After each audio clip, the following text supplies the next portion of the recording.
a gente poder fazer esse programa de ajudar vocês. Inicialmente, a gente queria fazer algo de precificação para empresas de construção, né? Inclusive, o Eduardo trabalha com a gente, ele aplicou para um dos programas e a gente dá assessoria individual para a empresa dele. Então, hoje a gente vai ter um material mais voltado para a construção, mas aí, à medida que a gente vai passando, dependendo do mercado que você está, eu vou adaptando, porque a empresa é tudo a mesma coisa, né? Tem que pagar a conta, tem que receber dinheiro e tem que ter lucro. Aí eu vou passar só para saber qual que é o ramo de cada um de vocês, que aí eu vou adaptando a informação. Então, eu já sei do Diego, né, que é a área de comida, esqueci seu nome, Fátima. da Fátima, que é da limpeza, e o marido construção, né? Uhum. E aí a Marilza, qual que é a sua área, Maria? Eu abri, não, mas é da De alimentação, você está pensando da construção, e você? De marketing. E qual que é o seu nome? Esqueci. Thaís. E a Thaís de marketing, você aí atrás, qual que é o seu nome? Alimentação. Alimentação e o seu nome? Cida. Cida. Você? Você também na alimentação. O Eduardo, eu já sei que ele também é da construção. Perfeito. Então, eu vou passar para vocês as informações e aí, à medida que eu for passando, como a gente tem comida, limpeza e construção, a gente vai falando um pouco de tudo, tá bom?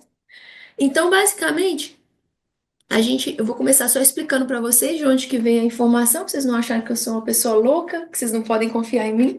Então, eu sou a Fernanda, essa aqui é a nossa equipe, a gente tem uma empresa de consultoria empresarial, e assim, junto todos nós, né, nós temos mais de 29 anos combinado de experiência na área de contabilidade, de bookkeeping e de management consulting. Nós já atendemos mais de 612 empresas aqui nos Estados Unidos, então, se você contar uma história triste de negócio, provavelmente a gente já viu uma pior. Então, o nosso alvo alguém aqui não sabe o que é consultoria empresarial? Vou explicar, porque quando fica em silêncio, geralmente é porque ou sabe ou não sabe. Mas, basicamente, consultoria empresarial não é uma pessoa que dá um curso, não é uma pessoa que faz, tipo, a famosa mentoria, né, que vocês já ouviram falar, que são as palestras. A consultoria empresarial é alguém que põe a mão na massa mesmo na empresa. Então, por exemplo, a gente está ajudando o Eduardo pela prefeitura, então a gente não chegou para o Eduardo e falou, Eduardo, você tem que fazer isso e isso, né? A gente falou, Eduardo, o que que você precisa? Eu preciso de um site, eu preciso de um Google Business, eu preciso de uma planilha de preço, eu preciso disso, aí a gente cria para a empresa. Então, é como se você pegasse emprestado um bom gerente por um tempo para resolver os problemas da empresa. Então, a consultoria empresarial, inclusive, ela nasceu em Boston. O primeiro consultor de empresa do mundo é de Boston. A gente é muito chique, né? Que nós somos o primeiro em muito. E a maior empresa de consultoria empresarial do mundo é a Boston Consulting Group. É uma das top três, né? Então, eu estou nos Estados Unidos desde 98. Eu fui treinada por uma consultora há mais ou menos 15 a 18 anos atrás, quando eu era bem jovem, e aí fui crescendo, passando por várias empresas até eu abrir o meu negócio. Quando eu abri meu negócio, eu abri para atuar no mercado americano, mas um brasileiro me achou, aí outro me achou. Hoje, 80% dos nossos clientes são brasileiros, porque a gente fala português, né? Então, é por isso que vocês podem confiar que a gente vai passar uma informação bacana para vocês, tá bom? Então, eu quero começar falando um pouquinho sobre o que que acontece quando vocês abrem empresa, né? Então, aqui eu vou colocar um construtor só para ilustrar. Mas, geralmente, a empresa, ela sempre vai ser aberta por alguém que a gente chama de técnico. Então, por exemplo, quando vocês já devem ter ouvido falar quando vocês vão assistir televisão, que tem o CEO, né, esses nomes chiques, aí tem o CFO, aí tem o COO. Então, o que que isso significa? Dentro de uma empresa tem três cabeças principais. Tem quem vai fazer a comida na empresa do Diego, aí tem que ter alguém que vai organizar e tem até alguém que vai vender, né? O problema é que normalmente, por exemplo, às vezes a Cida tinha uma comida muito boa, aí a Cida falou, vou abrir uma empresa. Só que às vezes a Cida não entende que abrir uma empresa não é só você ser o técnico. Então não basta você ser só um construtor para ter uma empresa de construção. Porque para você, se você quiser ser só construtor, você tem que trabalhar numa empresa de construção. Porque aí você vai bater cartão 8 da manhã e vai bater cartão 5 da tarde, e a única coisa que você faz é construir. Então, se você quiser ser só a cozinheira, você vai trabalhar para uma empresa de cozinhar, que aí você bate cartão, faz a empanada e bate cartão e vai embora. Só que quando você fala assim, eu vou ter uma construtora, quando eu vou ter um restaurante, quando eu vou ter uma empresa de limpeza, não é só limpeza que você vai fazer. Você também vai precisar ser o administrador da sua empresa. Então, no mercado assim, né, de negócios, seria o CFO. Então, toda empresa, para ela funcionar, ela tem que ter alguém que faz uma boa comida, porque senão a gente não vende, ou então entrega um bom serviço de marketing, né, Thaís? Senão você não vai vender. Só que aí também tem que mandar a conta para o cliente. Tem que olhar se o caixa fechou, tem que fazer depósito no banco, tem que confirmar se o marketing está sendo bem feito. Aí tem um novo colaborador, tem que fazer o formulário do colaborador, aí tem que colocar no computador, aí tem que fazer o bookkeeper, tudo aquilo que a gente não gosta de fazer, né? Porque geralmente o que que acontece? Eu sempre falo com os meus clientes que o técnico, que é esse aqui, ele é um artista, entendeu? Então, por exemplo, uma das pessoas que a gente um dos business que a gente admira muito de brasileiros, eu não sei se vocês conhecem, a Dags Cake. Vocês já ouviram falar da Dags Cake? Já ouviu falar, né? A Dags Cake, ela tem uma padaria pequenininha e ela faz bolos, assim, de altíssima qualidade, maravilhosos. O técnico, geralmente, ele é meio artista. Ele ama a comida dele. Ele gosta de passar tempo aqui. Ele, às vezes, não gosta de entrar numa planilha. Mas ele não gosta de ficar analisando o número. Ele só quer viver da arte dele, né? Só que a gente vai precisar pagar a conta. Então, a gente vai precisar de um administrador. E aí, você acha assim... Isso é suficiente? Não, porque alguém também vai ter que vender o produto. Então, toda empresa vai ter o famoso CEO. O CEO é quem? É aquela pessoa que vai correr atrás do cliente. Porque para a empresa funcionar, a gente tem que ter o cliente que compra, o produto que a gente vende e a pessoa que administra todas as contas e o financeiro. Ficou claro para vocês isso? Então, o que que acontece? Se você quiser ser um empresário, você vai precisar exercer essas três funções, ou pelo menos entender para delegar. Faz sentido? Então, hoje, nós vamos passar um tempinho ajudando você a desenvolver um pouco a sua habilidade como empresário. Porque senão, se você abrir uma empresa e você não desenvolver isso, na verdade, você não abriu empresa. Você conseguiu um outro emprego. Só que antes você tinha um chefe que só te segurava até 5 da tarde. Agora você tem um chefe que é o pior patrão do mundo, que é você mesmo, né? Então, o empresário, às vezes, ele trabalha de manhã até meia-noite, porque a empresa é dele. Então, era pior do que quando você trabalhava para alguém, que pelo menos você batia cartão e ia ficar feliz em casa, né? Então, se você não resolver esses problemas, você vai ter um emprego pior do que o que você tinha.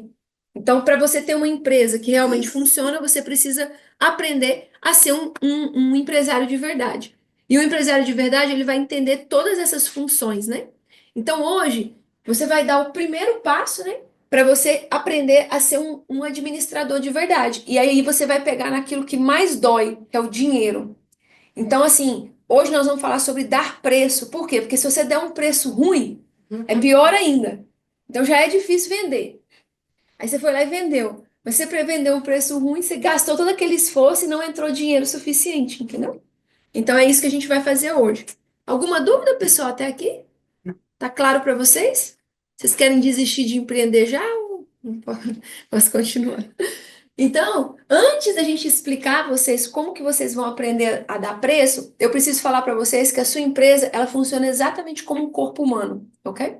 Então, toda empresa é igual um corpo humano. Isso significa que, do mesmo jeito que um corpo humano fica doente, do mesmo jeito que um corpo humano perde sangue, a empresa também vai ficar doente. Então, toda empresa, ela vai passar por um processo de tomada de decisão. Aí você imagina só, né? A Cida vai no médico, aí você chega no médico e fala, eu tô com uma dor de cabeça. Aí o médico fala assim, ô Cida, eu dei um remédio bom para minha prima que veio aqui semana passada, toma esse remédio também. Você vai achar que o médico é um pouco doido, né? Você vai falar assim, pô, você não fez um exame de sangue, você não me analisou, correto? Mas é isso que vocês fazem com o negócio de vocês. Às vezes eu pergunto assim, de onde você tirou esse preço que você está dando nessa casa que você limpa? Aí você fala, ah, a Maria, que era minha prima, dava esse preço, né? Aí eu imitei ela. Então, você não fez uma análise, você não tem um porquê, você só foi lá e tomou o remédio que seu primo tomou que deu resultado para ele. Só que cada corpo é de um jeito. Por isso que o médico tem que fazer um exame de sangue. E a empresa é a mesma coisa. Toda decisão que você vai tomar, ela tem que ser baseada em números. Até porque, eu vou dar um exemplo. O Diego tem uma empresa de comida. Aí a Cida tem uma empresa de comida. O amigo da Cida ali, qual que é o seu nome? Esqueci. O Júnior tem uma empresa de comida. Às vezes, o Diego, a empresa de comida dele, ele está num espaço que é 1.500 por mês de aluguel. Mas o Júnior está num espaço que é 7.000 por mês de aluguel. Então, às vezes, eles vão vender o mesmo produto, o mesmo bolo. Mas um bolo que você compra na Broadway não é o preço de um bolo que você compra na Newbury Street. Por quê? Porque vai depender dos gastos daquele corpo, daquela empresa, para a gente definir o preço. É por isso que eu sempre falo para os meus clientes, e eu vou falar para vocês, que vai mudar a vida de vocês.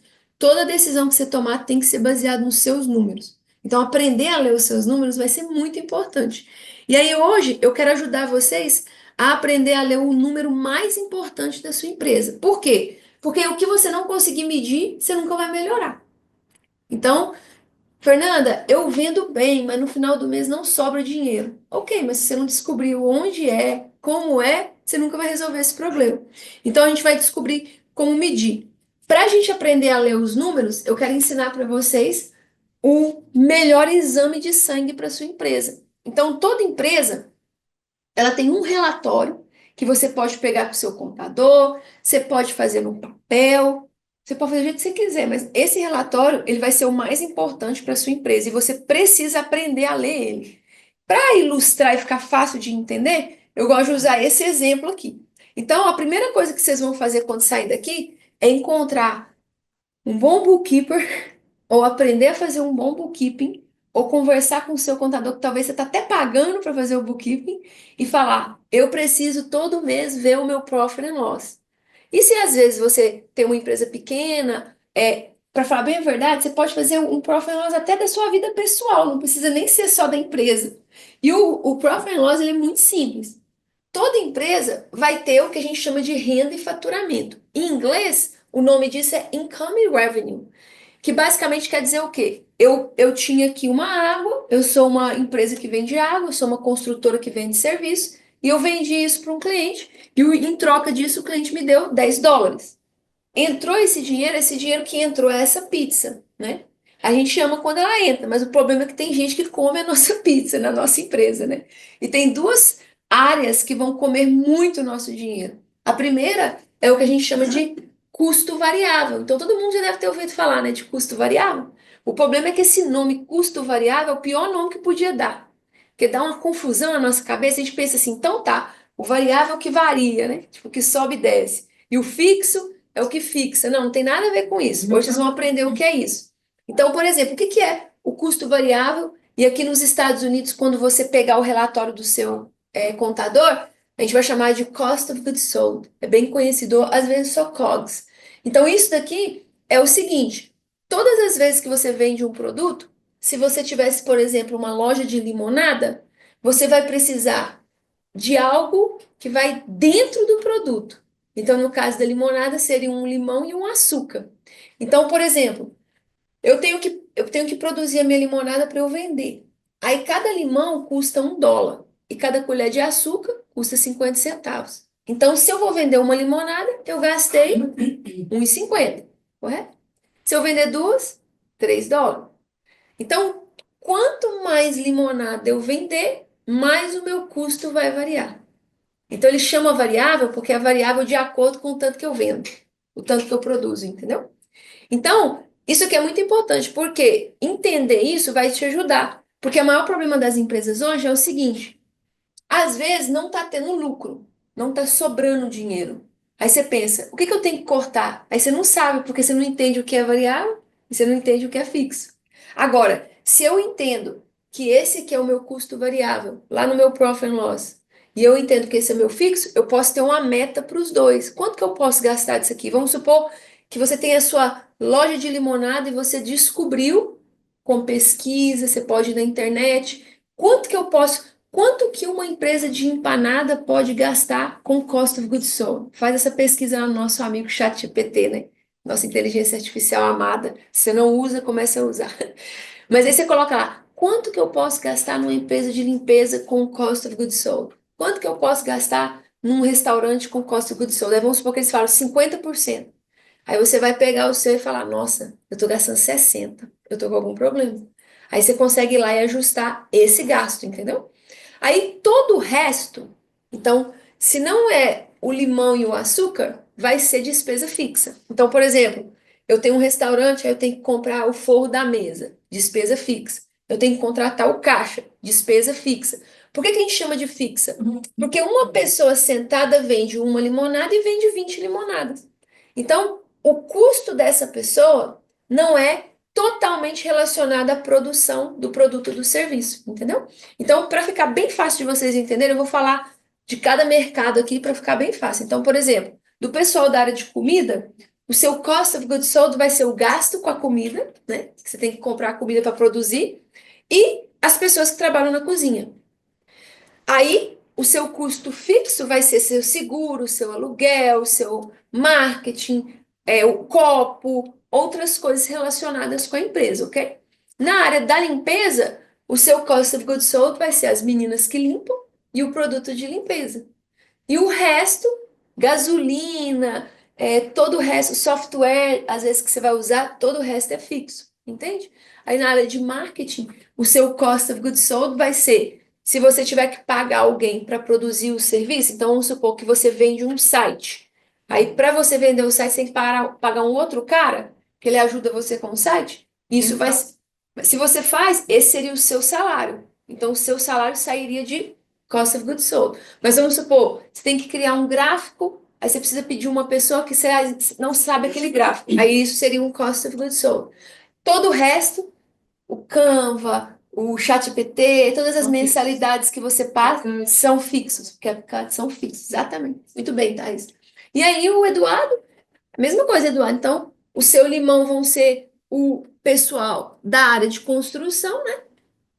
Os caras que trabalham na obra e o produto de construção que você compra. E todo o resto, caminhão, o contador, o marketing, todo o resto é fixo, para a gente poder ter um lucro. Alguma dúvida, pessoal, sobre isso aqui? Ficou claro para vocês? Quando vocês olharam o Profit and Loss agora, vocês são expert em ler um Profit and Loss? Sim? Ok. Eu costumo dizer que depois que vocês fazem essa palestra, vocês não podem reclamar que eu não te mostrei como ter lucro. Tipo, eu lavei o sangue da minha mão. Aí o que que acontece? Para a gente saber se a gente está bem ou mal, a gente precisa ver o nosso Profit and Loss e comparar com outras empresas como a nossa. Então, por exemplo, hoje eu vou mostrar para vocês o que a gente chama de benchmark. O que que é um benchmark? Nós que somos consultores, para a gente poder dar um conselho. Por exemplo, então, eu fui lá no restaurante do Diego, ou eu fui lá na empresa de um de vocês, e eu fui olhar o seu Profit and Loss dos 2 últimos anos para fazer um exame de sangue, porque o consultor, no fim do dia, ele é um médico, né? Então, eu vou fazer um exame e dar um remédio. Como que eu posso falar para o Eduardo, por exemplo, que a gente está atendendo ele, que a empresa está bem ou está mal? Eu compro um relatório no mercado chamado benchmark. Então, o benchmark é basicamente a mesma coisa que o seu médico usa quando ele fala, você está com colesterol alto, entende? Ele vai fazer. Porque como que ele sabe? É porque ele tem um gráfico que fala, ó, se for de 40 a 200, tá bom. Passou de 200, tá ruim. Menos de 40, tá estranho. Então, no mundo dos negócios é a mesma coisa. Então, por exemplo, eu vou mostrar para vocês hoje o benchmark. Antes de eu ir para o benchmark, deixa eu só mostrar para vocês como que é o corpo de um Profit and Loss. Então, quando você pedir o seu contador, ou você fizer mesmo no seu próprio QuickBooks, é isso aqui que você vai olhar. Então, você vai ter um relatório lá, vai ter o total income, que é a sua pizza completa. Aí lá vai ter uma linha, total cost of goods sold, que vai ser o total do que você gastou com o labor e o material, tá vendo? E aí você vai ter todas as outras despesas, ó. Doação, seguro, insurance, software, payroll, parking, gasolina, para você ter o nosso net income, que é o nosso lucro, ok? Então, o profit and loss é mais ou menos assim. Como é que a gente olha para saber se está bem ou está mal? A gente compra um relatório. Então, por exemplo, esse relatório aqui, a gente comprou dessa empresa, é uma empresa que chama Ibis World, ela compra do IRS, que é o sistema de imposto. Aí o que que ela faz? Ela compra essas pizzas. Então, no mercado da construção, nós olhamos o relatório de 820 mil empresas, e dessas 820 mil empresas, nós descobrimos primeiro qual que é o lucro dessas empresas. E isso aqui também, pessoal, é uma coisa muito interessante, porque as pessoas têm uma concepção muito errada de empresas. Por exemplo, eu acho que muitos de vocês achavam que os construtores ganhavam rios de dinheiro, né? Que é construtor, é uma coisa chique, né? A área da construção nacional, eu estou falando de quase 1 milhão de empresas, a margem de lucro é 6,2. Ou seja, se aquela empresa faturou 1 milhão de dólares por ano, o que sobrou de lucro, vou fazer um cálculo aqui para vocês, porque eu vim para os Estados Unidos na sétima série, então eu não sou aquele brasileiro raiz que faz tudo na cabeça, não. Eu tenho que ir para calculadora. Então, essa empresa, ela teve no final do ano 62 mil dólares de lucro. Então, você imagina, né? Às vezes você vai ver. De 1 milhão. De 1 milhão. Então, às vezes você vai ver um construtor, ele tá num churrasco, ele falou, não, minha empresa é milionária, eu faço 1 milhão. Aí você pensa, não, esse cara é rico demais. Não, isso aqui não é uma empresa, isso aqui são 820 mil. Ou seja, no mercado da construção, para ter lucro, você tem que ser muito bom. Então, as empresas contratam a nossa empresa para tentar lutar essa margem. Mas nós já atendemos várias empresas grandes aqui na região que elas faturam 5, 3, 2 milhões, elas não têm lucro. Aí a gente entra nelas para tentar ajudar a ter pelo menos um lucro maior, entende? Mas isso é importante vocês saberem, porque às vezes a gente olha, a gente está vivendo um movimento agora, principalmente da área da limpeza, porque as meninas da beleza, né? Elas têm uns Instagram chique, assim, que são bonitonas, né? Aí eu tenho muita cliente da área da limpeza residencial, fazendo curso de estética, indo para a área da beleza. Aí eu falo, mas você sabia que a área da limpeza residencial é a mais lucrativa e a área da beleza é a menos lucrativa dos serviços que os brasileiros fazem? Então, por exemplo, eu atendo muito spa, eu atendo muito salão de beleza que a dona não consegue tirar salário para ela. Então, ela, além de não ter lucro, porque esse lucro aqui é depois que pagou todo mundo, né? Então, essas empresas aqui receberam o dinheiro, pagou todo mundo, o dono se pagou um salário e teve um lucro. Eu atendo muito salão de beleza que pagou todo mundo e mal sobrou para a pessoa. Às vezes a cabeleireira ganha mais dinheiro do que a dona da empresa. Então isso é muito importante porque quando vocês estão tomando decisão qual negócio ir, vocês têm que lembrar de como que dá preço, para você entender se o mercado é bom ou não. Por exemplo, um ticket de estética vai ser 150 que você paga, uma limpeza de pele, 120, né? Uma massagem, às vezes, é US$ 90. É o preço de uma casa, não é? Uma casa, às vezes, vai custar 120, né? 150 para limpar uma casa. Nesses dias de hoje, a casa custa mais do que isso. Mas eu falo assim, eu tenho muitas clientes que têm casa de 180, 130. Aí eu tenho um cliente de estética que tem um procedimento, às vezes, uma sobrancelha que custa 200, que custa 80. Então, assim, os preços são um pouco parecidos, E estética como e você falou beleza. no início, depende do lugar onde você trabalha. Então, se Uhum, você trabalha num lugar que as casas são mais uhum. ricas, o preço é um, sabe? Se é um lugar na área que não, né? Igual você deu o exemplo de Broadway e da. Exatamente, dependendo do Então, lugar que você foi depende dar o preço. muito. Mas a estética é a mesma coisa. Um spa na Newbury, na Broadway vai cobrar diferente, mas vamos pôr que é mais ou menos o mesmo preço. Só que você tem que ter salão e pagar aluguel para salão, para a área da limpeza? Não. Não. Então a área da limpeza ganha quase o que a estética ganha, mas não tem office, não tem custo com elétrica, que se você for um salão com secador, vai lá em cima, não tem energia, não tem muitos gastos, né? E se você contrata uma moça para trabalhar na área da limpeza, você consegue pagar ela uma média de 15 a 20 dólares a hora. Na área da estética, não. Se você contrata alguém, a pessoa quer 50 dólares, 50% do seu dinheiro. Então, imagina você contratando alguém para limpeza e dando 50%. Você não ia conseguir se manter. Então, isso é importante porque quando vocês estão tomando decisões, né, de migrar para a empresa, vocês têm que olhar, essa empresa dá dinheiro ou não. Então, quanto mais a empresa não precisar depender de custos, principalmente os fixos, mais dinheiro ela dá. Por exemplo, o Eduardo está organizando a empresa dele para crescer. Aí os construtores se empolgam, né? Vou comprar um office, vou ficar chique. Só que às vezes esse office ele vai aumentar a sua despesa fixa e vai diminuir o seu lucro. Então é muito importante isso quando vocês estão fazendo essa análise, entende? Quando vocês vão crescer. Mas faz sentido? Deu para entender? Então a indústria da construção está aqui. Eu não tenho os dados aqui, mas eu sei de cabeça, porque a gente olha muito, né? Mas, por exemplo, a área de comida, o McDonald's, que é a maior franquia dos Estados Unidos, ele tem uma margem de lucro de 18%. Tipo, top, top, top, top da galáxia. O Burger King, 12, 14. Então, assim, a área de comida é, ó, vocês sabem, né, que vocês estão na área, suado. Por isso que você sempre tem que pensar, eu preciso de tudo isso no meu menu, porque a área da comida tem um outro desafio. Se você comprar coisa e não sair, você joga fora. né? Então, você tem que ser muito cauteloso. E a área de comida é uma área difícil por causa disso, porque o ticket é pequenininho e o overhead é grande, se você tiver um espaço, né? Então, é muito importante que vocês sempre fiquem de olho. Aí, você pega, por exemplo, né, a área de marketing. É uma área muito boa. Porque, por exemplo, da casa da Thaís, a Thaís não precisa pagar aluguel, ela trabalha lá. Ela raramente vai ter que ter um colaborador, e às vezes, se tiver um colaborador, pode ser remoto, então ela pode contratar um colaborador em outro lugar, pagar bem mais barato. Então, é uma área que, quando ela vende um serviço lá de marketing de 300, de US$ 400, geralmente ela vai ter um lucro muito bom. Então, a área de marketing é uma área boa, Só mão de obra. só mão de E obra, os fixos, que são baratinhos às vezes, né? $6. US$ 6 por mês. Ficou claro isso para vocês, pessoal? Então, a gente falou um pouco sobre os erros. Então, agora que você sabe o que vai no preço, vamos falar dos erros que as pessoas cometem. Então, o que a maioria dos empreendedores fazem é eles chutam o preço, ou então eles copiam o preço do concorrente, ou pior, né, do primo, né? E aí, às vezes, eles falam assim, igual, por exemplo, a gente atendeu uma construtora em Malden. E aí a gente chegou lá, era uma construtora que tinha quase 5 milhões de faturamento. E quando a gente chegou, o dono falou, Fernanda, me ajuda a descobrir por que que eu não estou tendo lucro. Aí nós fomos fazer uma auditoria. Aí antes de fazer a auditoria, eu fiz essa pergunta. Eu falei, mas me fala como que você dá preço.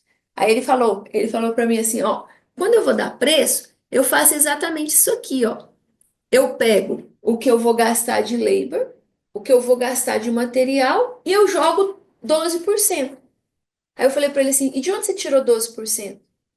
Mas eu tinha um relatório, aí eu vi o outro relatório, aí eu acho que é 12%. Ou seja, ele chutou 12%.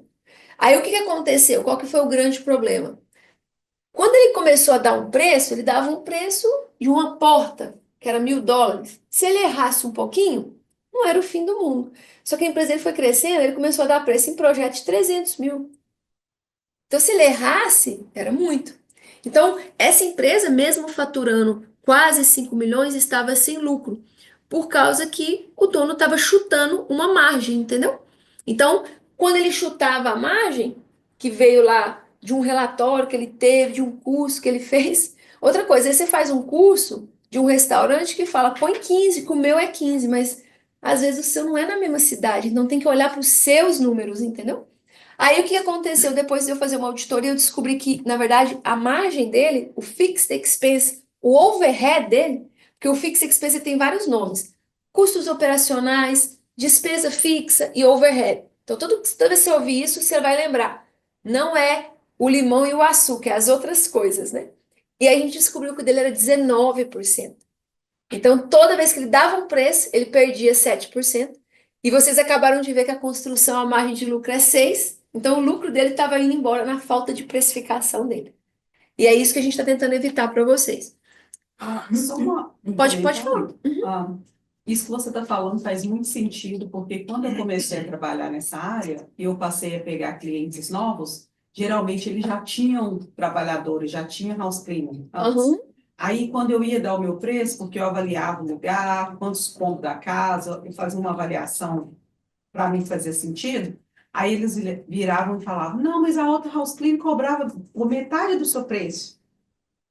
Exatamente. Aí muitas pessoas, por querer pegar o trabalho, acabam pegando aquela casa por metade do preço, mas não vale. Não vale. Exatamente. E às vezes também é porque, assim, eu vou dar um exemplo. Se você é uma empresa de limpeza, você tem seguro, você abriu a empresa oficialmente, você vai ter que pagar um bookkeeper, ou você vai fazer um bookkeeping, ou às vezes você vai ter até uma secretária, você vai ter um software. Então, você está vendo que isso aqui é despesa? Mas se eu só limpo casa e eu quero pegar minhas próprias casas, eu sou empregado de limpeza de mim mesmo, eu não tenho custo nenhum. Então, às vezes, eu posso pegar uma casa a US$ 80, mas você não pode, porque você é uma empresa. E às vezes, quando você for precificar, é legal você informar o dono da casa. Ah, mas eu pagava US$ 100. É, mas você pagava US$ 100 para uma moça que limpava, ela não era uma empresa. Se quebrasse alguma coisa na sua casa, ela não tinha seguro para te proteger. Quem entrava na sua casa, às vezes, não era uma pessoa que fazia um background check para ficar seguro. Porque o dono da casa, entendendo isso, ele vai tomar uma boa decisão. Eu economizo US$ 30 e corro risco, ou eu contrato uma empresa? Faz sentido? Mas isso é importante, porque, por exemplo, às vezes o Eduardo está dando um preço, Eduardo, aí você chegou para dar um preço. Só que às vezes você vai dar um preço naquela porta, entendendo tudo que eu vou te ensinar. Seguro, blá, blá, blá, blá, blá. Aí tem o João, que trabalha com empresa que só faz bico. Então, às vezes, o João pode fazer aquela porta por US$ 500. Ele não tem seguro, ele não tem contador, ele não tem site, ele não tem nada. Mas você que é um empresário, não pode. E é legal você falar pro dono. Não. Ah, o João faz por tanto. É, mas você tem noção que se o João acontecer alguma coisa aqui na estrutura da sua casa, o João não tem seguro para te cobrir? É por isso que você está pagando menos pro João. Faz sentido? Então é importante a gente entender isso. Porque às vezes, e tem gente que vai correr o risco. Não tem problema, eu quero correr o risco. Beleza. Mas você não pode abaixar o seu preço para chegar naquele lugar, entendeu? E também informar as pessoas, porque muita gente é desinformada sobre isso. Então, para a gente poder corrigir isso, a gente tem uma metodologia. Essa apostila que vocês têm, na verdade, ela é um livro que a gente escreveu. A gente nem lançou ainda, mas a gente vai lançar agora bem curtinho, bem rápido para o empreendedor. E ela explica exatamente para você, em riqueza de detalhes, o que você tem que fazer. É um resumão de tudo que a gente vai falar aqui. Só que hoje eu vou te ensinar bem rápido para você já sair daqui com isso aqui pronto, tá bom? Então, basicamente, ok, Fernanda, agora que eu entendi isso, como é que eu dou esse preço? Então, o que que você vai precisar fazer? Você vai precisar usar uma fórmula para calcular. Então, agora você já sabe. Para dar um preço, você vai precisar cobrir os seus custos, você vai precisar cobrir o seu lucro e você vai precisar de algo que funcione para todo o produto ou serviço que você for vender.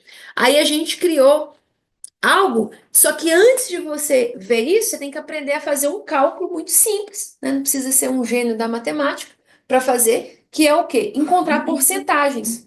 Porque, por exemplo, é muito fácil para o Diego, que está fazendo empanada, né, Diego? Você faz empanada. Então, vamos supor, você quer a empanada do Diego.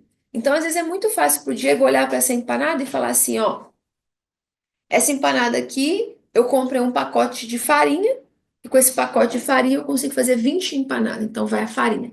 Aí eu compro um pacote de frango, e com o pacote de frango eu faço três, né? Então, o material não é tão difícil, né? Mas como é que você põe o seguro na empanada? Difícil, né? A gasolina é difícil. Então, para corrigir isso, o que que a gente faz? Material e hora de colaborador, a gente faz na mão. Então, por exemplo, qual tipo de comida que vocês vendem, Júnior e Cida? A gente mexe. Tipo salgados, né? Salgados? Salgados. Então, por exemplo, você vai precificar. Fala para mim, você vende por quantidade, unidade? Depende. Depende. Qual que mais sai? Aí você vende quanto o cento, por exemplo? Hoje, empada minha por unidade. Por unidade. O valor que está. Nunca comprei. Exatamente. Então, por exemplo, vou dar um exemplo aí para você. Empada de três. Ó, 1,20 para fazer uma empada. Aí você agora, você tem que descobrir se isso está bom ou se está ruim, ok? Então, o que que vocês vão ter que fazer quando chegar em casa? Você vai ter que descobrir o seguinte. Às vezes fica mais fácil medir por pacote, né? Então, vamos supor que se vai a farinha.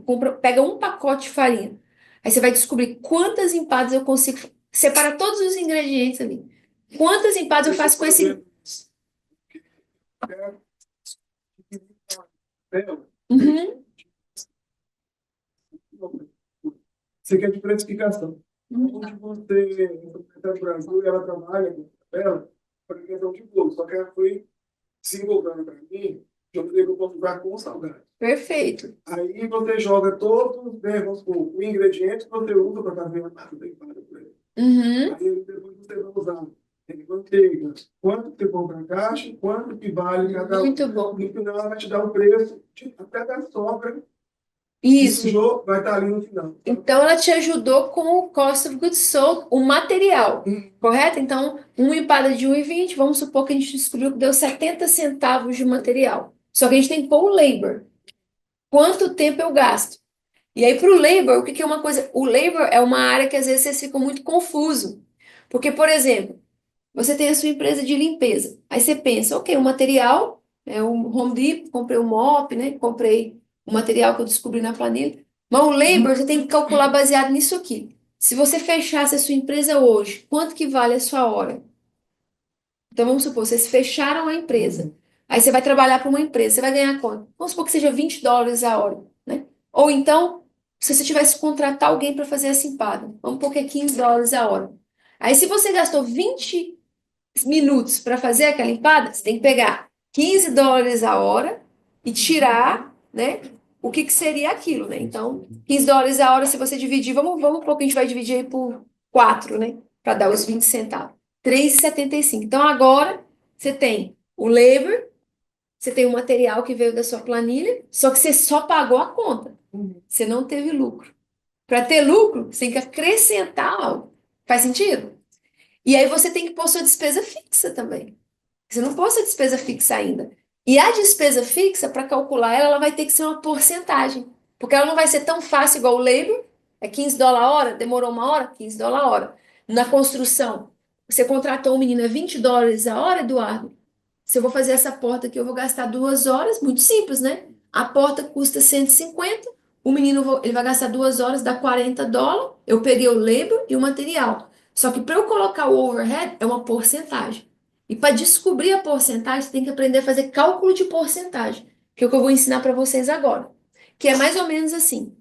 Você vai pedir o seu contador, o seu Profit and Loss, ou então você pode fazer à mão também. Por exemplo, você vai olhar quanto que você ganhou no último ano, mais ou menos. Então vamos supor que vocês venderam aí 5 mil, 8 mil, 10 mil de salgadinho no mês, 10 mil, $3.000 de empanada no último mês. Aí você vai anotar. Um mês eu vendi 3, um mês eu vendi 2, um mês eu vendi 4. Soma tudo e divide por 3 para ter uma média, né? Vamos supor que é 3 mil. Aí você vai pegar esse 3 mil, que é o seu total, né? E você vai começar a anotar todas as despesas fixas. Lembrando que a despesa fixa é tudo que não é o material da comida e o labor. Na área da limpeza, não é a menina que limpa e não é o material de limpeza. Na área da construção, não é o labor, não é o material, todo o resto. Aí você vai colocar lá. E vamos supor que a gente descobriu que vocês gastam US$ 500 por mês de despesa fixa. Aí você vai pegar o menor primeiro. A soma da despesa fixa. Você vai colocar na calculadora. Vamos supor que seja 27.600 da sua empresa. Então, você fez no ano US$ 120 mil e gastou 27.600 com seguro, carro, blá, blá, blá. Aí você vai colocar esse número, vai apertar para dividir e vai dividir pelo grandão. É como se você pegasse aqueles pedacinhos de pizza e dividisse pela pizza toda. Aí vai aparecer uma porcentagem assim, ó, tipo um décimo. Isso aqui é a porcentagem que você precisa, que vai ser 23%. Entende? Então, isso vai ser muito, muito importante vocês fazerem. Entende? Se você tiver um Profit and Loss, é muito simples. Você pega essa linha aqui, ó. Então, se o seu contador já deu para você um Profit and Loss, você vai pegar essa linha que chama Total Expense, tá vendo? E vai dividir esse pequenininho por esse grandão, que é o Total Income. O que der de décimo lá vai ser a sua porcentagem. É essa porcentagem que tem que pôr em tudo que você for precificar, entendeu? Fernanda, você também faz esse Profit and Loss? Sim. Então, por exemplo, se vocês estão aqui e vocês não têm assessoria de um contador, não tem suporte, eu tenho uma empresa que é. Então, a ENF é uma empresa de consultoria que faz o que eu estou fazendo aqui e ajuda a empresa. Só que a gente tem uma outra empresa com uma sócia minha que é contadora.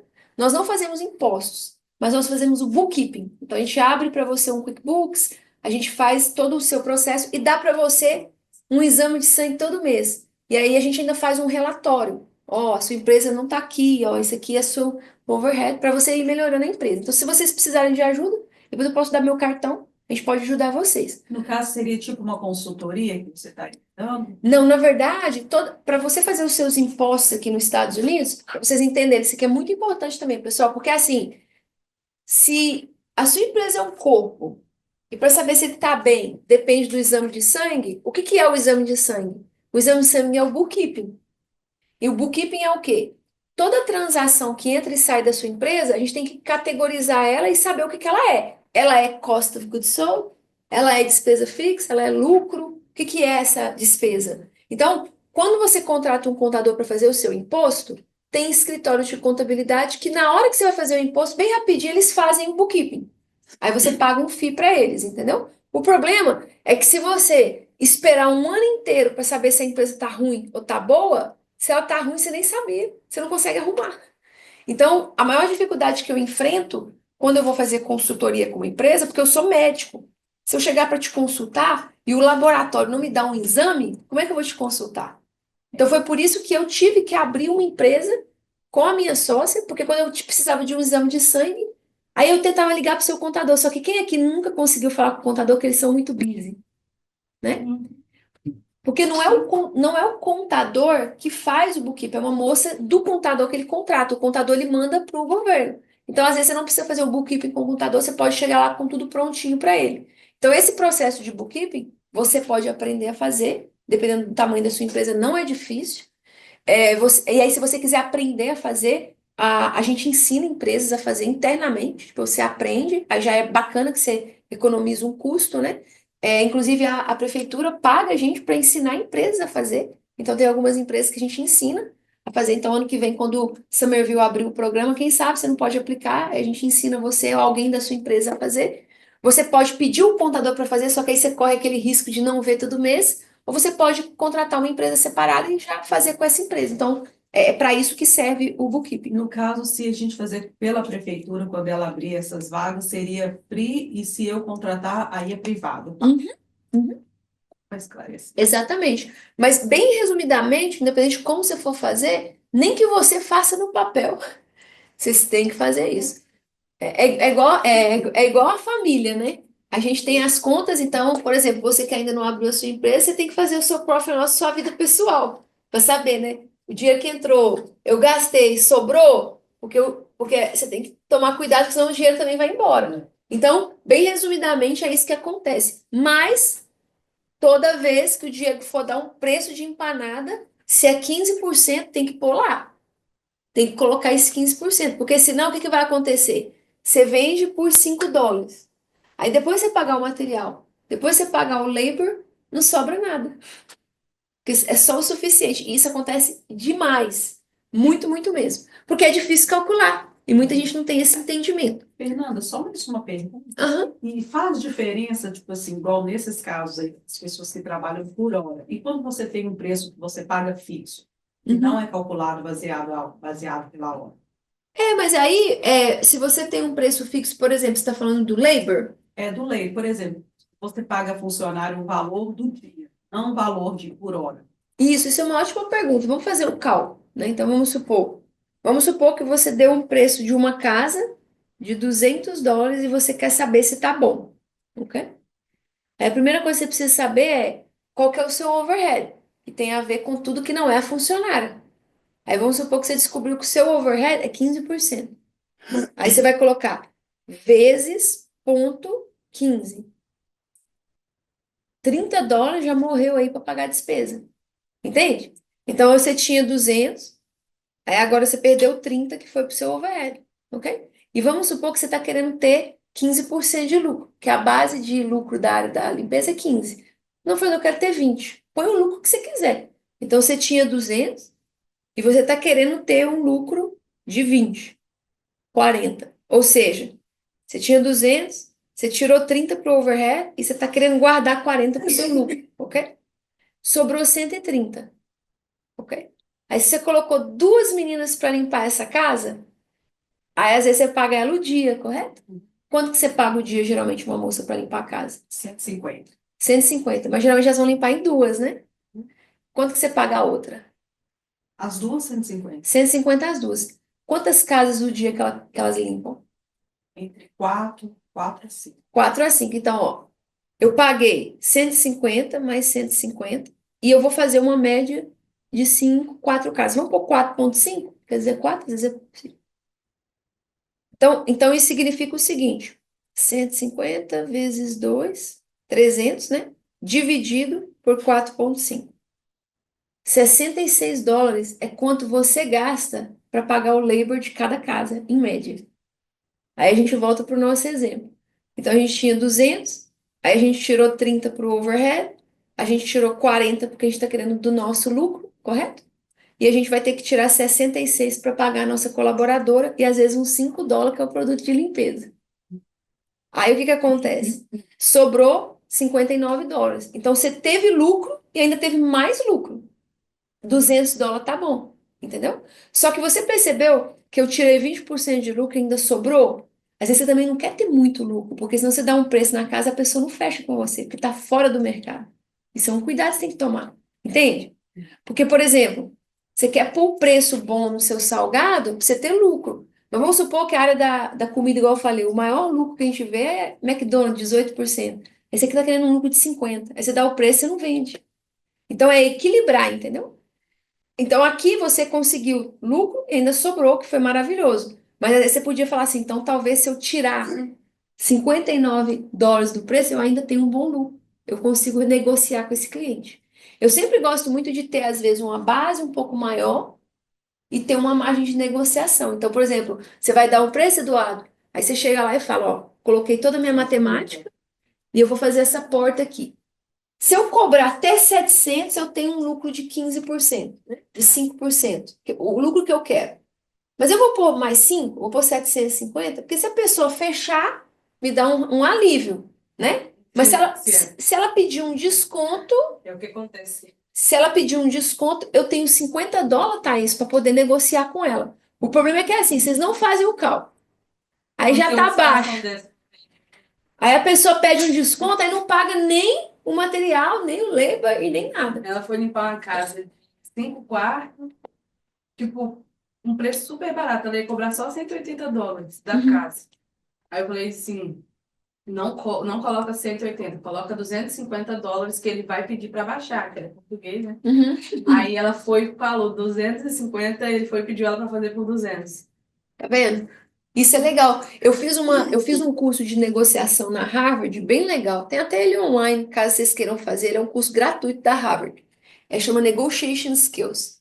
E eu gostei muito dele, porque nele conta a história de um cara, é bem parecida com essa história da Thaís, um cara que ele era jogador do Bruins, né, de hockey, e ele queria um aumento de salário.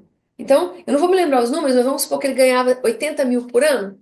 Era bem antigo essa história, mas é uma história verídica. Aí ele sentou na mesa do diretor e falou assim: Olha, eu tô aqui porque eu queria um aumento de salário. Ele queria ir de 80 para 100. Só que ele sentou na mesa e falou pro cara assim, que ele tava com muito medo, tava muito nervoso. Ele falou assim: Olha, eu tô querendo um aumento. Aí ele ficou calado. Aí o cara falou pra ele e falou assim: Ó, eu só posso te dar 300 mil. Ele foi lá querendo assim. Aí ele ficou tão chocado que o cara falou tão alto que ele ficou tipo em silêncio. Aí o cara falou assim: Ó, 650 e eu não vou mais negociar. Então, tipo assim, às vezes a melhor técnica de negociação é o silêncio. Silêncio. Entende? Porque às vezes, por exemplo, você vai comprar um carro, né? Eu sempre falo para os meus clientes: você vai comprar um carro, você vai lá, olha o preço, faz tudo e vai embora. Por quê? Porque na hora o cara não pode fazer nada, mas vai embora para você ver, ele te liga. Não, que eu vou tirar isso, não, que eu vou tirar isso. Então é a melhor técnica de negociação. Mas faz sentido? Você tem que ir um pouquinho além, né? Então isso vai ajudar vocês no seu negócio. Aí, perfeito. Agora que você sabe calcular, a fórmula é simples.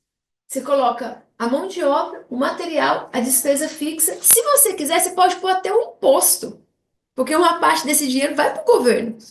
Então, eu sempre falo para os meus clientes, às vezes colocar 7% a mais, 3% a mais é até bom, porque você já tirou até o seu imposto, né? E aí, você consegue organizar essa parte. Então, a mão de obra é muito importante. Se vocês trabalham na cozinha, Cida e Júnior, Diego, se você trabalha na limpeza, se você trabalha na obra, Eduardo, e se você já faz o marketing, Thaís, a mão de obra tem que sair o seu salário também. Isso é muito importante. Por quê? Vou Como explicar para você você. calcula seu salário? Uma boa pergunta. Por que que tem que sair? Vou te explicar. Se você for vender, você está vendendo o seu restaurante hoje, Diego, você vai vender o seu restaurante. E eu sou investidora. Eu quero comprar o seu restaurante. Porque uma coisa que vocês têm que aprender também é, a sua empresa ela é igual uma casa. Um dia você pode vender ela se ela for boa. Mas se ela for ruim, ninguém vai comprar. Então, como que a gente faz, por exemplo, quando o meu cliente quer ir embora para o Brasil, ir embora para fora, ele vai vender o business dele. A gente faz um business valuation. O que que o investidor olha? O investidor pensa assim, eu tenho um dinheiro, será que vale a pena eu comprar o business do Diego?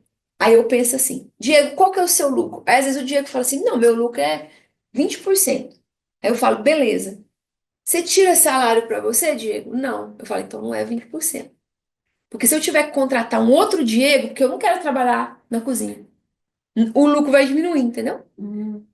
Então, o lucro que a gente mostra, que a gente vê, é você trabalhou na obra, você tirou seu salário. Então, por exemplo, o Eduardo abriu uma empresa de construção. O Eduardo, quanto que você ganhava antes de você abrir a sua empresa por hora, Eduardo? 20. É assim que você calcula a sua mão de obra. O seu salário no mesmo ramo antes de você entrar.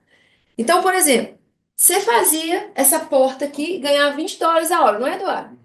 Agora, você vai fazer a porta para um outro cliente. Ou seja, se você não ganhar pelo menos US$ 20 a hora da sua empresa, né? Pagar os materiais, pagar o overhead e ainda ter um lucro, era melhor você trabalhar para outra empresa. Você não tinha dor de cabeça nenhum, entendeu? Então, a sua empresa, para valer a pena, ela precisa pagar para você. Então, por exemplo, você tem tempo na limpeza. Você, às vezes, é uma pessoa responsável porque você já tem a sua empresa. Se você ganha US$ 200 na área da limpeza e você está limpando na sua empresa, a sua empresa tem que te dar um salário toda vez que você limpa de 200. Aí, sábado de manhã, vocês estão sentados aqui. Por quê? Porque empresário não para de trabalhar, né? Cadê o seu salário para as coisas extra? É o lucro. O lucro é o salário da dor de cabeça de ter empresa.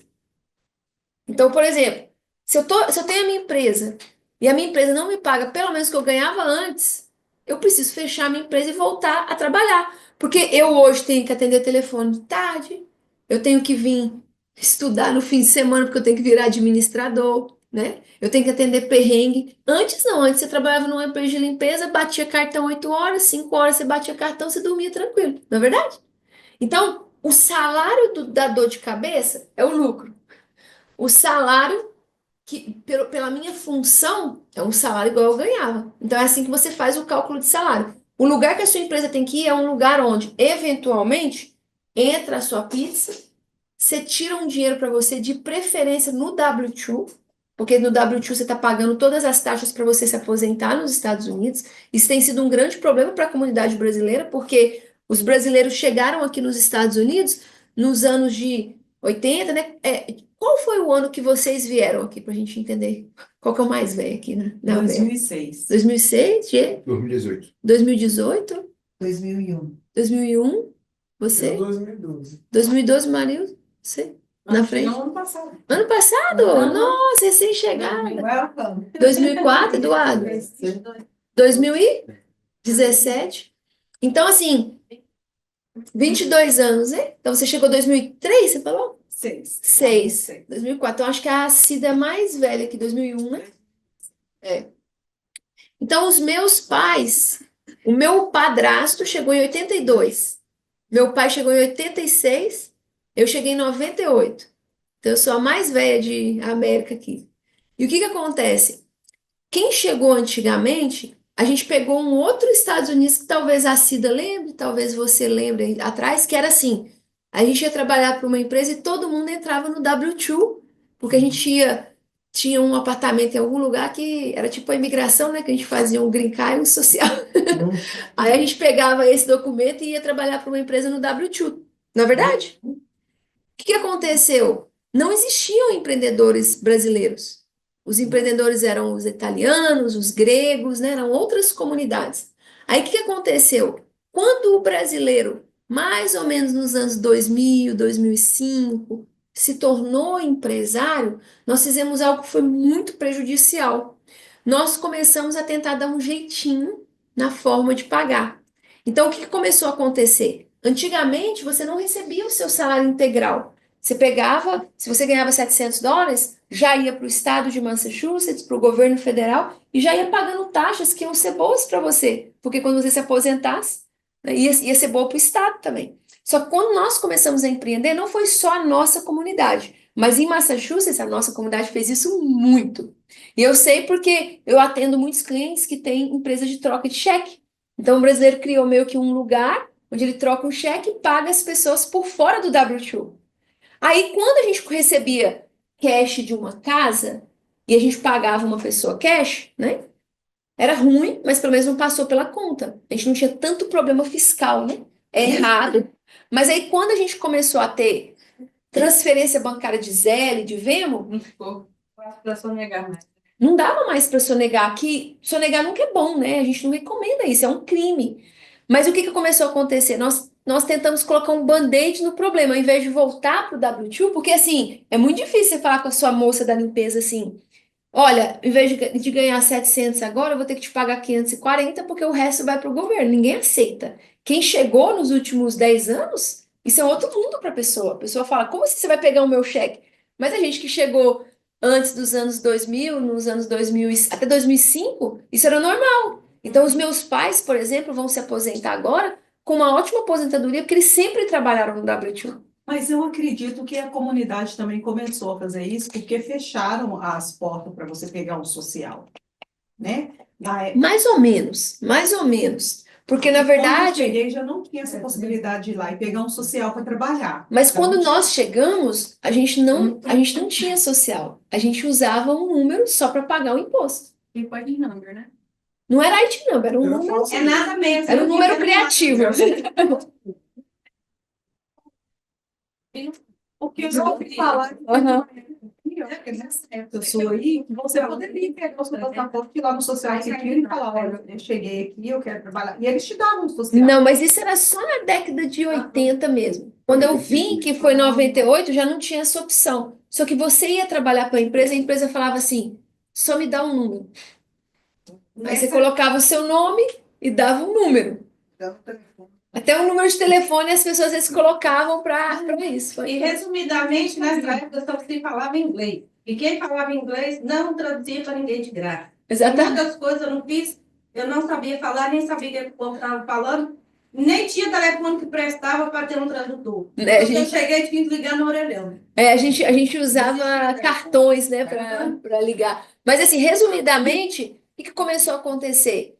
Não foi só a falta de ter o número, foi literalmente assim. Um dia uma moça limpava a casa, ela virou empresária. Aí ela falou assim, porque todos nós vamos começar uma empresa com problemas, né? A gente começa na informalidade. A cultura italiana, a comunidade italiana começou assim, a grega, então não é crucificando a gente. É só que você não pode ficar para sempre, entende? Então, por exemplo, hoje a gente já tem empresas brasileiras que nós atendemos muito grandes que têm pessoas ainda no W9, que não pode, é contra a lei, tem que estar no W2. E a gente está fazendo essa transição, só que a gente está enfrentando uma grande resistência, porque as pessoas se acostumaram. E o grande problema é que é o seguinte: quando o governo americano vai tomar uma decisão de quero legalizar uma comunidade, ele vai olhar também se essa comunidade está sendo benefício. Aí diminuiu muito as entradas. Acabou que a gente não teve uma lei de imigração que a gente está tão esperando que aconteça, né? Então, eu tô dizendo isso para vocês por quê? Porque quando vocês estiverem colocando o seu labor, seja que você está trabalhando na limpeza, ou quando você for para o escritório, que você tem que tirar um salário de escritório, já se coloca no W2, e hoje você pode se colocar no W2 com um Tax ID number, né? Você pode fazer isso, porque aí quando você é legal ou não é, vai se legalizar, uma parte desse dinheiro já vai para sua aposentadoria. Porque agora a gente está atendendo uma leva de brasileiros que chegaram nos últimos 10 anos, que estão se aposentando e eles não têm nada para receber, porque eles nunca pagaram dessa forma. Porque na hora que você está recebendo dinheiro parece ser bom, mas na hora que você vai precisar do dinheiro na aposentadoria é ruim. E aí tem muitos brasileiros que investiram no Brasil, mas não querem morar lá, querem morar aqui. Só que aqui não tiveram nenhuma renda. Então, vocês que são jovens, né? Porque todos nós aqui somos jovens, né? Ninguém vai falar a idade. Todo mundo é jovem. Mas vocês que são jovens, pelo menos se você põe um pouco do seu salário no W2, quando chegar o momento de se aposentar, você também vai ter um pouco de aposentadoria aqui nos Estados Unidos. Então, é bom para você não misturar o dinheiro com o dinheiro da empresa, né? Que todo mundo em algum momento fez na vida. E é bom também para você pagar as suas taxas. E quando você for contratar um colaborador, tenta colocar também no W2. Porque se você coloca no W9 ou se você paga cash, você pode ter problema com o Labor Department. Você só vai no seu contador e fala, eu quero a minha empresa no W2. Exatamente. Então você abre a estrutura da sua empresa e aí você coloca você mesmo no W2. Então tem que tirar um salário para você. Talvez no início, Fernando, estou organizando uma empresa, pode ser uma transferência bancária, pode ser um cash que um cliente deu que você separou para você. Mas o lucro que a gente está procurando é depois do seu salário. Faz sentido, pessoal? Então, por exemplo, se você vai fazer um preço, o Eduardo, e isso acontece muito na área da construção, é um erro que o pessoal comete demais. Ah, não, eu ganhava $40, $100 o dia para fazer essa porta. Se eu der $200 é lucro. Mas não é, porque agora você não é aquele cara que trabalhava e não tinha seguro, não tinha responsabilidade, não tinha que pagar nada. Agora você é uma empresa. Então você tem que cobrar com tudo que precisa ser cobrado. Faz sentido? Alguma dúvida, pessoal? Aí, os materiais eu acho que vão ser bem específicos. Uma coisa que dá para fazer também, por exemplo, o pessoal da comida, né? Às vezes é difícil, né, fazer essa medida assim, não, é muita coisa. Uma estratégia que eu posso dar para vocês também é a seguinte: olhar o último ano do Profit and Loss e vamos supor que no último ano, lá em material de comida, deu 5%. Aí quando você tiver alguma coisa que você tem que precificar que você não tá muito certeza do preço, usa 5%. Então, às vezes eu tenho alguns clientes que fazem isso, entendeu? Ajuda bastante a fazer um cálculo mais rápido. Mas as outras áreas da limpeza é mais fácil, né? Eu gasto $100 por mês de material. Aí eu posso dividir isso. A área, às vezes, da construção é bem prática, né, Eduardo? Tipo, eu vou gastar isso, isso, isso aqui. É bem fácil de calcular. Perfeito. Aí a gente entra para os impostos. Os impostos são bem difíceis de calcular. Eu sempre falo com os meus clientes que, sabe aquele relatório que a gente pegou de várias empresas? Lá tem uma média de 3 a 7%. Então eu falo com os meus clientes que às vezes, toda vez que você for dar um preço, é bom pôr um extra para poder salvar para os impostos. O seu contador também pode te ajudar com isso. Aí a gente entra na despesa fixa que a gente falou, né? E aí a despesa fixa, ela vai ser um milhão de coisas. Tipo assim, ela vai ser salário do funcionário do escritório, da sua front desk, da sua garçonete, se tiver um restaurante, o contador, o bookkeeping, a licença e o registro da empresa, o aluguel do escritório do galpão, água, luz, internet, telefone, software de marketing, né? Assinatura. Às vezes você tem o Google Drive, o Excel, alguma coisa.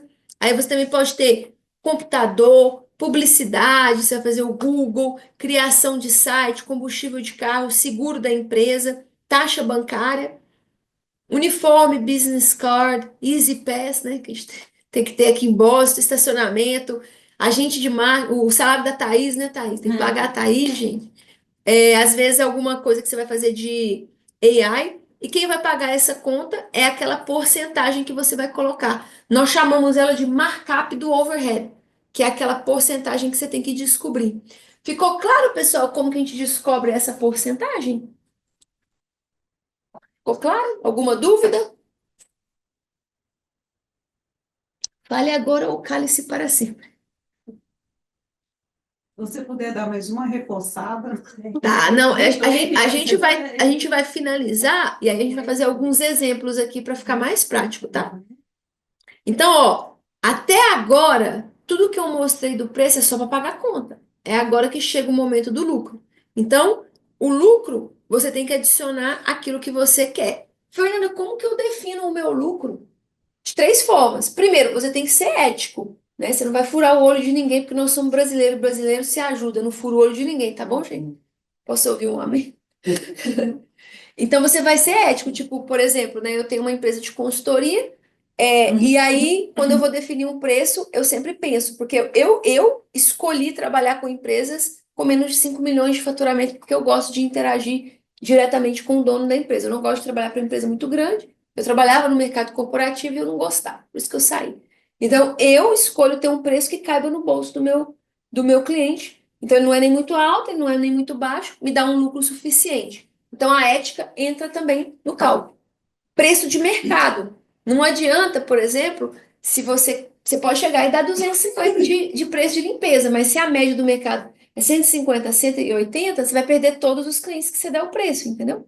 E hoje, pessoal, com a inteligência artificial, nós estamos, assim, correndo muitos riscos de perder cliente, porque antigamente o cliente não tinha informação, então ele não sabia a margem de preço. Hoje você entra na inteligência artificial e fala assim, quanto que eu devo pagar? Ela fala na hora, ela faz uma pesquisa, uma busca de dados. A empresa de limpeza tem que cobrar X, Y. Foi isso que eu usei para. A inteligência artificial. Outra coisa, nós estamos tendo uma mudança no mercado também de labor. Inclusive, vocês que são da área da limpeza, e vocês que são da área de restaurante, eu tenho dito para vocês o seguinte: tenta diminuir o labor. Então, eu vou dar um exemplo. Nós já temos algumas clientes que nós estamos transicionando a limpeza de limpar de duas para limpar de uma. Porque você ganha mais dinheiro quando você faz isso e fica mais barato para o cliente. Você teve que gastar US$ 66 para poder limpar uma casa, correto? De duas meninas. Se você pagar uma menina um pouco mais, para ela ser o que a gente chama de solo cleaner, vamos supor que você pagou ela US$ 200. E ela conseguiu fazer ali uma média por dia de 3 casas pequenas, né? Aí você às vezes consegue diminuir, se você pagar, a média de pagamento é 180. Você consegue diminuir para US$ 60 o preço que você pagou por casa, entendeu? O que vai acontecer? Você não vai ter que cobrar tanto do cliente para cobrir seus gastos. Então, já tem muitas empresas de limpeza que eu tenho aconselhado. Ao invés de ter a driver e a helper, pega uma driver e a driver limpa sozinha. Fica melhor para ela, ela ganha mais e você consegue, às vezes, tirar um lucro maior. Restaurante. Todo mundo aqui já tem naquele restaurante que você chega e não tem ninguém atendendo no caixa, né? Por quê? Porque aquela máquina está economizando para o restaurante de US$ 15 a US$ 17 a hora que ele ia pagar de uma pessoa. Então, isso ajuda bastante, entendeu? E as ferramentas, né, de inteligência artificial. Por exemplo, eu não sei se você já usa, Thaís, o Manus. Você já usa o Manus? Então, o Manus é uma inteligência artificial muito bacana. É louco, né? Quando você vê a primeira vez, você acha que é feitiçaria. Manus é uma inteligência artificial chinesa que não é só igual o ChatGPT, que você dá um comando, mas são vários agentes de AI. Então, por exemplo, você chega lá e fala assim, pessoal, eu preciso fazer um website. Insight. Ah, não, mas isso aí tem no Wix, ele já faz o website? Não, mas não é igual o Wix. Esse é diferente. Ele é um agente de AI, é como se fosse uma firma trabalhando para você. Então você chega lá de manhã e fala assim, pessoal, eu preciso fazer um site para essa empresa desse jeito.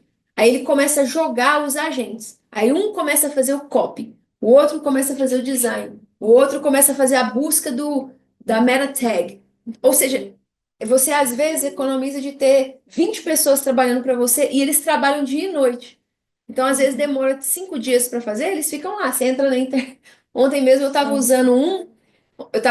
pedi para fazer uma busca, né, para fazer uma estratégia lá no meu WhatsApp, aí ele entra, você vê ele trabalhando, tipo, ele vai lá na internet, ele começa a fazer isso. Manus. É M-A. É Manus mesmo, igual português. Aham. É Z no final ou é? S. Manus é a AI, né? Que é a inteligência artificial. Você tem que entrar numa lista de espera, tem 1 milhão de pessoas na lista de espera. É isso aí. É uma inteligência, mas assim, ele é muito bacana para fazer 1 milhão de coisas. E é uma estratégia bacana para você, Thaís, porque, por exemplo, às vezes você tem 5 sites para fazer. Você chega lá e fala assim, ó, eu preciso fazer. Hã? Ele tem vários planos, né? Aham, tem vários planos. Mas tá vendo, 39 não é tão caro. Mas, por exemplo, se você pegar 10 sites para fazer, você coloca lá, faz esse, ele começa a lançar ali as pessoas para trabalhar para você. Então, isso vai diminuir muito o seu custo de labor, né?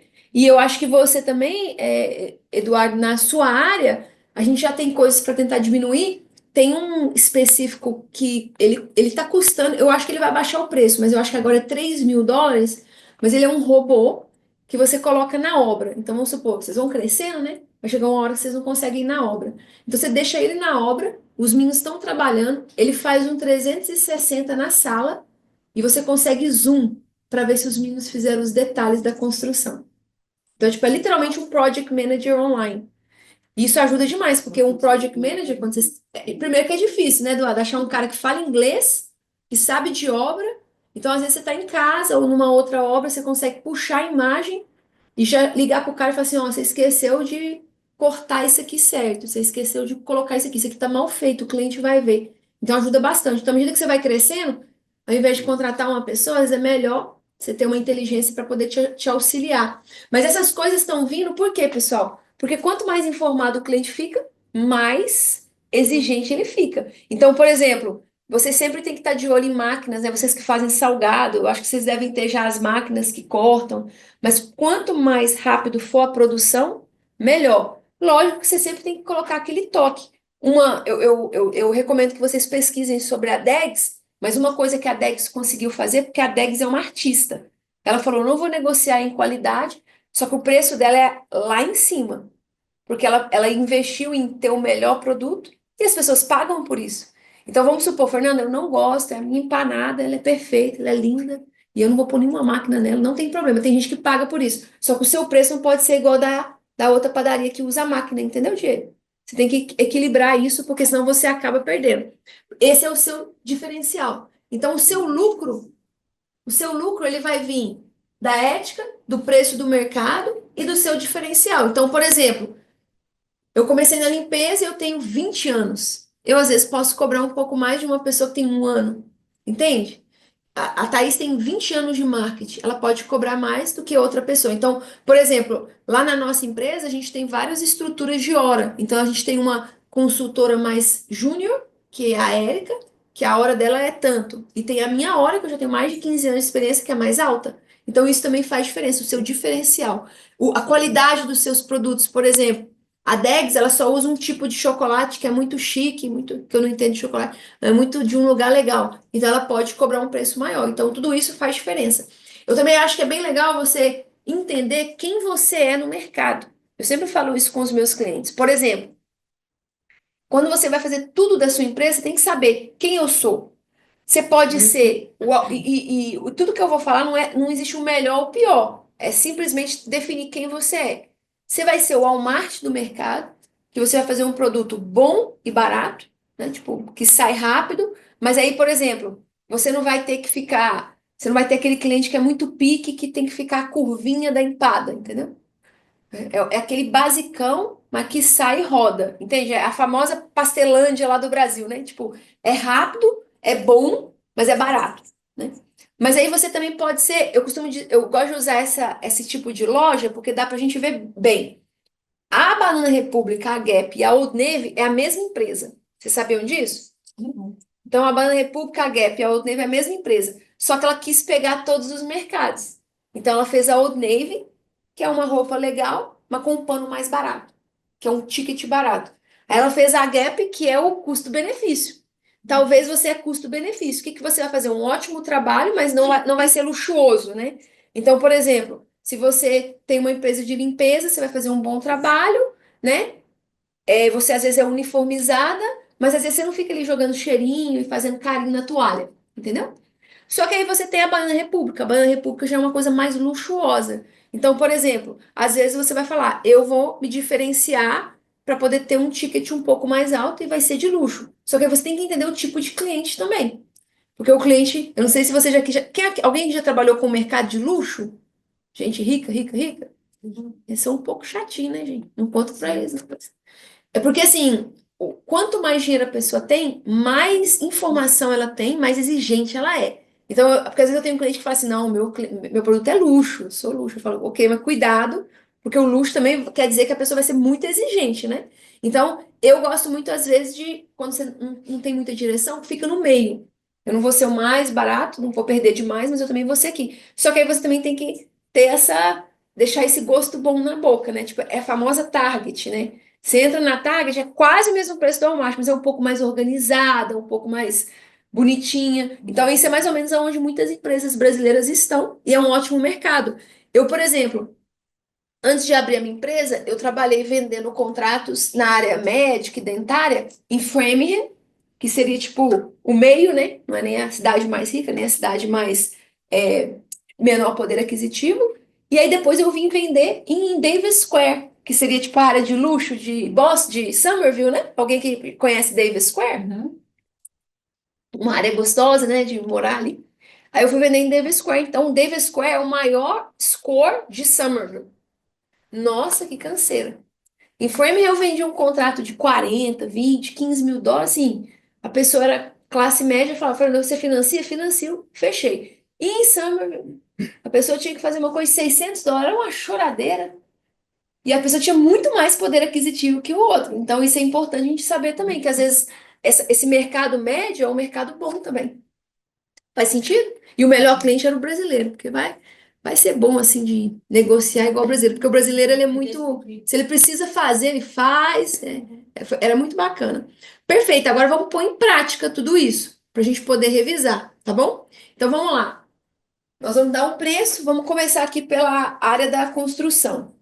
Você sempre vai começar a simular tudo que eu expliquei com uma base. Então, por exemplo, eu acho que a minha empada custa $3. Eu acho que a minha empanada custa $5. Começa com uma base. Põe um preço lá para ver se ele cola, ok?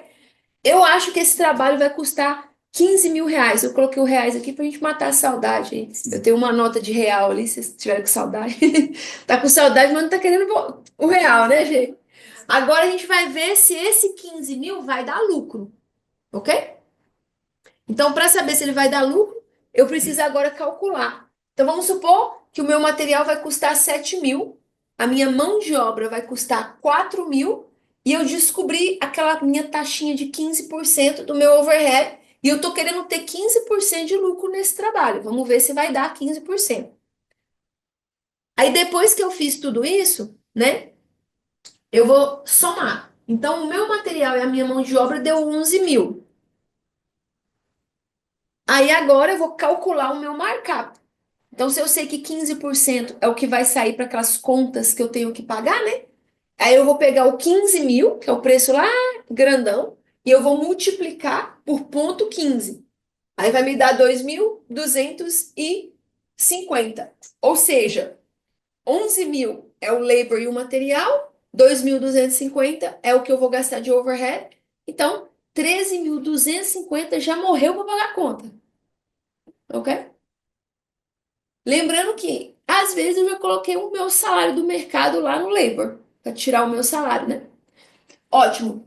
Nesse caso, sobrou, então, nesse cenário aqui, 1.750, que quando eu divido isso aqui pelos 15.000, só está me dando 11,6 de lucro. Eu queria 15%. Ou seja, eu tenho que subir um pouco o meu preço para ter o meu lucro.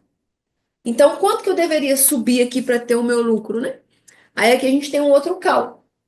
Você vai aumentando o preço um pouquinho para chegar na margem. Será que se eu pôr 15.500 dá? Aí você põe 15.500 e refaz o cálculo, entendeu?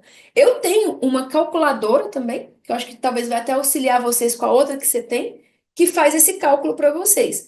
Aqui tá com o QR Code aqui, ela é para a área de serviços, então ela vai servir para você, para o Eduardo e para a Thaís. O Eduardo a gente já tem uma que a gente vai te dar depois lá no Office, Eduardo, mas se você quiser fazer o download. E aí eu tenho uma de produtos que depois eu posso compartilhar com quem vende produto. Mas o que que você vai fazer? Chegou no 15, não chegou no 15%, eu vou aumentando. Passou demais, deu 40%, eu vou dando uma baixada, porque talvez o meu cliente não vai aceitar esse preço também, tá bom? Então, nesse cenário aqui, uma outra coisa que você tem que sempre lembrar também é o seguinte: você sempre tem que acompanhar o seu overhead. Porque, por exemplo, vamos supor que o Diego abriu a padaria de empanada dele. Aí ele começou a padaria, estava vendendo 4.000 por mês. Mas agora foi para 6.000. O overhead ele diminui à medida que o faturamento cresce. Então é sempre legal você estar acompanhando todo mês, porque às vezes você pode aumentar ou diminuir essa margem. Eu não gosto de aumentar e diminuir mensalmente, porque não tem dado suficiente. Eu gosto sempre de olhar no mínimo 3 meses. Um ano é melhor ainda, entendeu? Por quê? Porque num ano teve um mês que foi 12, um que foi 15, um que foi 16, um que foi 18. Mas quando você soma tudo e pega uma média, dá 16. Aí você usa a melhor média, entendeu? Então, isso aqui é uma coisa legal para você sempre observar. Então, naquele cenário que a gente tinha, eu acredito que a gente teria que adicionar aqui, eu acho que não saiu o meu slide, $750 para ter 15%. Então, tá vendo como isso é muito importante, pessoal, porque às vezes a gente pensa assim, eu tenho muita essa resistência dos meus clientes. Ah, Fernanda, se eu pôr o preço, ninguém compra. Uma pessoa que você vai dar um preço de um projeto de construção de 15.000, se for 15.750, ela compra. É muito próximo. Só que aquele 750 é o lucro que você precisa. Quando o empresário perde, principalmente a área da limpeza, principalmente a área de comida, você não perde em muito, você perde pouquinho sempre. Então, se o seu salgadinho tá errado, você vai perder dinheiro todo o salgadinho que você vende. Se a sua limpeza que você der orçamento estiver errada, ela é recorrente, toda semana você perde dinheiro. Porque tudo na vida financeira é pouquinho sempre. Então, se você perder uma vez e for recorrente, você vai perder sempre.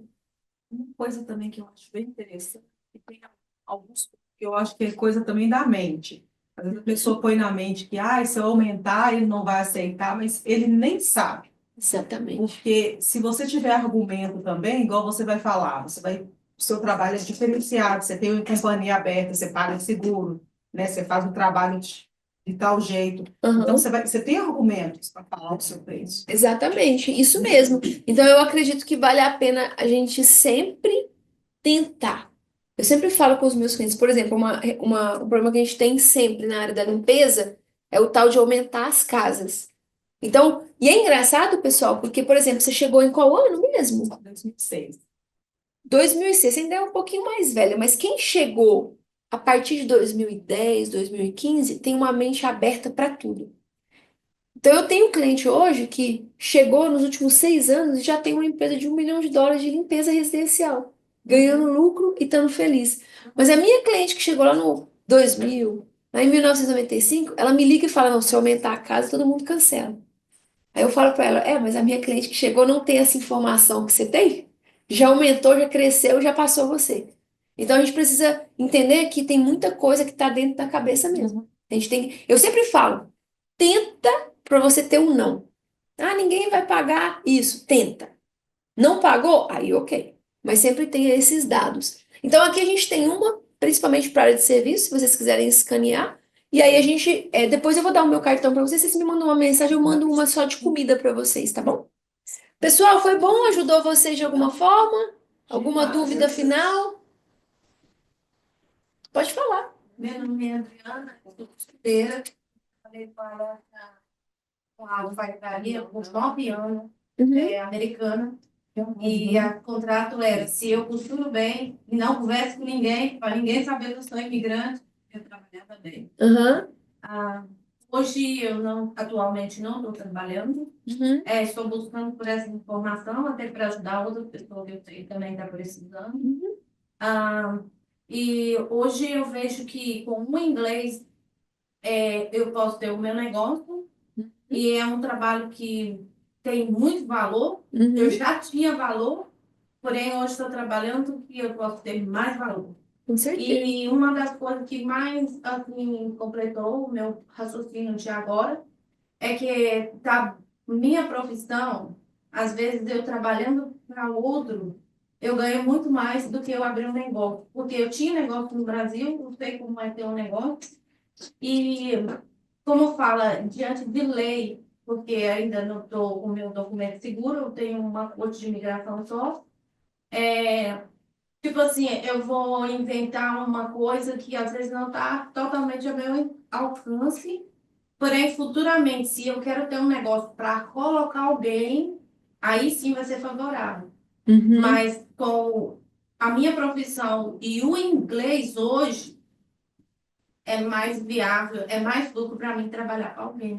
Isso, Até isso é uma ótima observação. Qual que é o seu nome? Eu esqueci. Adriana, Hoje em dia eu tenho TDAH, eu esqueço as coisas. tipo Vocês não uma reparam, não? profissão que eu escolho a hora, o dia e como.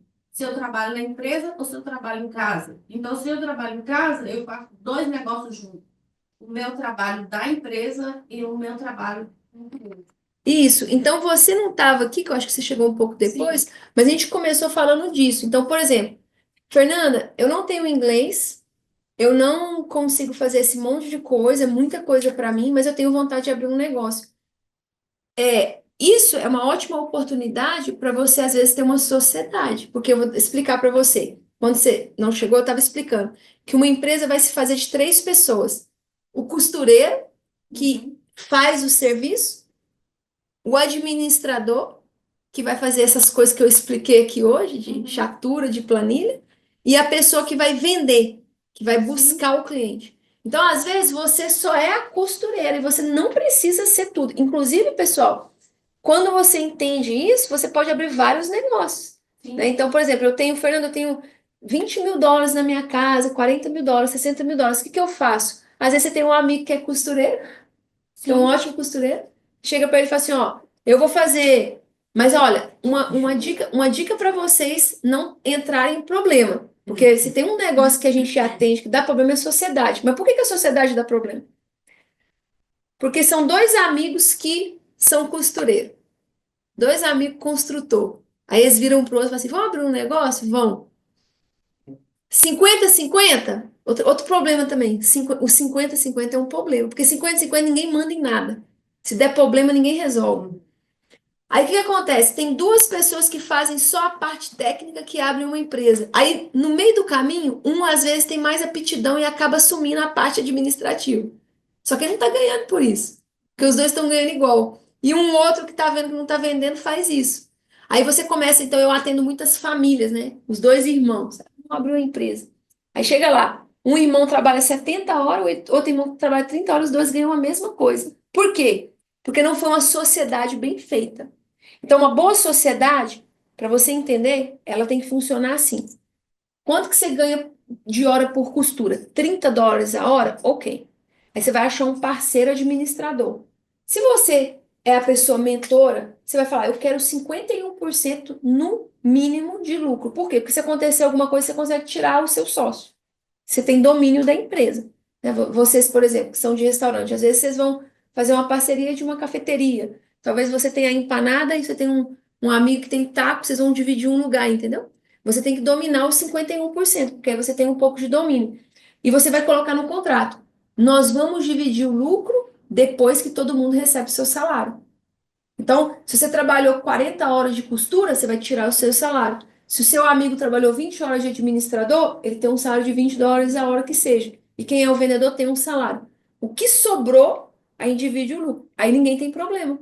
Porque se você trabalhar 40 horas e o outro trabalhar 10 horas, todo mundo está ganhando o seu salário pelo serviço e a gente vai ter a divisão de lucro. Então é assim que você faz boa sociedade. Você não perde o domínio, entende? Todo mundo recebe e você não tem aquela injustiça, né? Tipo, ah, poxa, eu tô aqui 70 horas, o meu sócio nem veio aqui.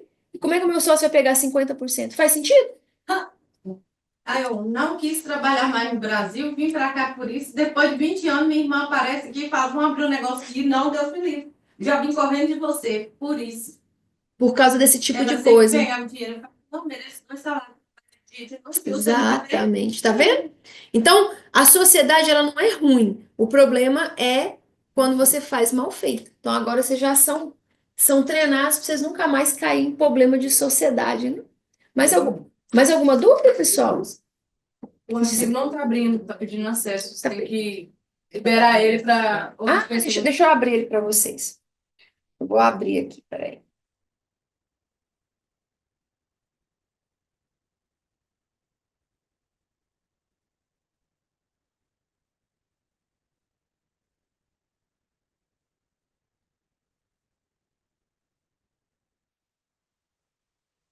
Tentem de novo aí, pessoal. Acho que agora vai dar.